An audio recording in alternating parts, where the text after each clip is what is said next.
Okay, let's go ahead and select our best sketch. So I selected this one, and so I want to make sure that it has 1, 2, 3, 4 different values. So you're going to have a range from white, then you're going to have a light, a medium, and then your darkest value. So you think about which pencils are best for this. So maybe an HB or a 4B. And so for the light one, I can use, my hand far back on the pencil and use short, close overlapping marks for it. And then for the medium values, I can do the same thing, but maybe I do more layers so that it's darker than layer 2. I can also cross shade to make it darker. And then for the darkest, which is level 4, I can use the tip of the pencil, or in this case, maybe I'm going to use the 4B pencil to create a dark value. So we want to have at least 4 basic values in your drawing and in your sketch. So what I'm going to have you first do is get the 5x6 piece of Bristol board, okay?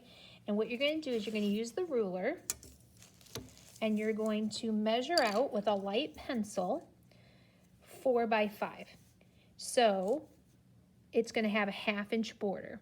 So I'm going to use tick marks. Notice that the ruler is on the edge of the paper. And then I can just rotate this and make a mark at every 1/2 inch. So halfway between 0 and 1. And then I slide this to the 5, halfway between 4 and 5. So I'm going to do this along the edges of both sides.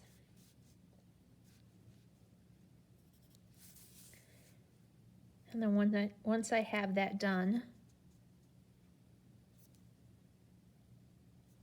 on both sides, I can go ahead and connect them. And I'm going to draw this lightly.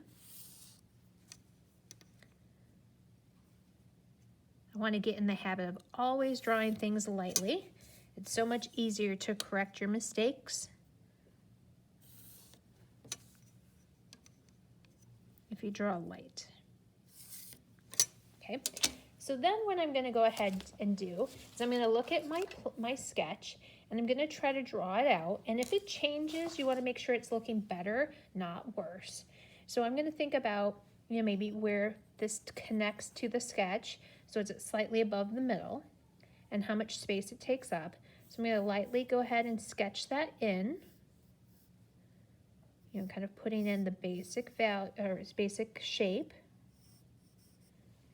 And I'm not going to go ahead and shade any of this right away. Right now, all I'm focusing on is getting the right proportion.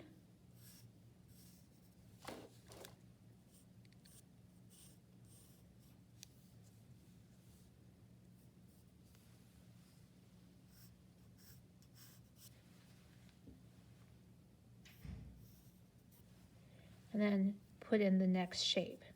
So no shading right away, like we did in the sketch, because we want to make sure that we don't smudge anything, but we also want to make sure everything is the right shape before we start shading. So go ahead and draw out the whole thing. So I've already started with this, and I labeled it for myself. The 1 is going to be white, the 2 is going to be light, the 3 is the medium, and the 4 is the dark. So what I want to do is make sure that I see changes between each of those values. I'm going to go ahead and grab my 4B pencil.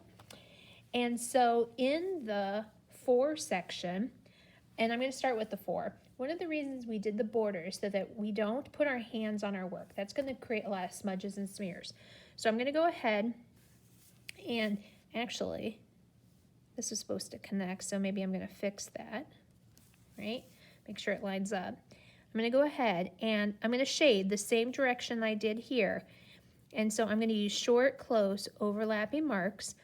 I'm going to kind of line this, but I don't want it to look like a hard outline. Instead, I want to make it look like it's just a clean edge. I'm going to use short, close, overlapping marks to create my value.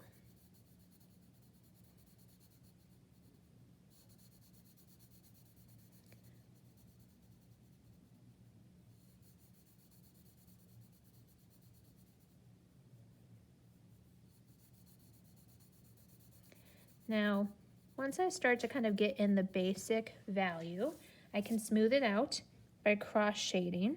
So go the opposite direction, keeping those marks nice and close.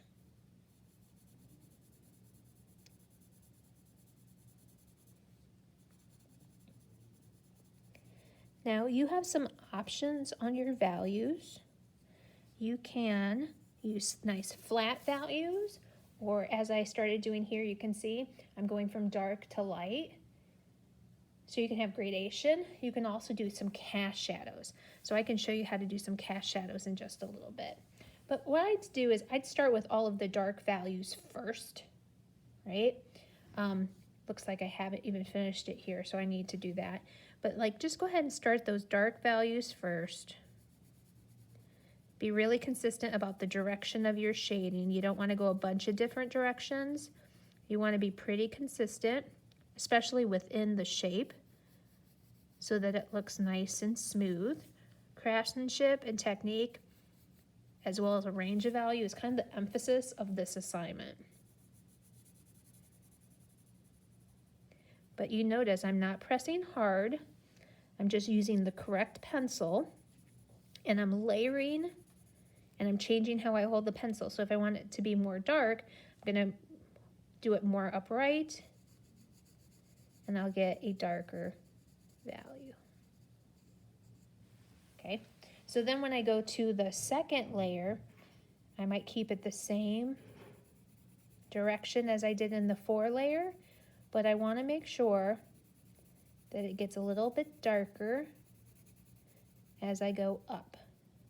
So this 3 layer is darker.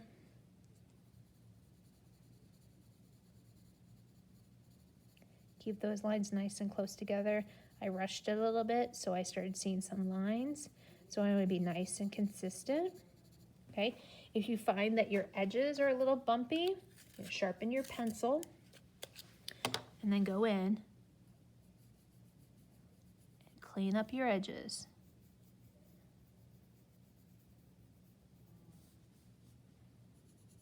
But don't outline it. You don't want it to look fake.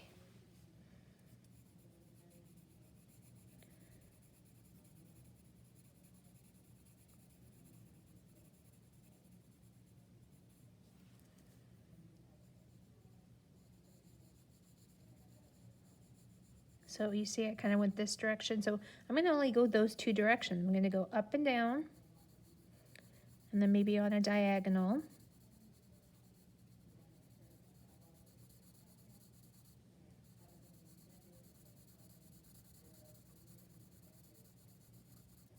If it starts to look like they're becoming too similar, I can always layer more to make this get darker.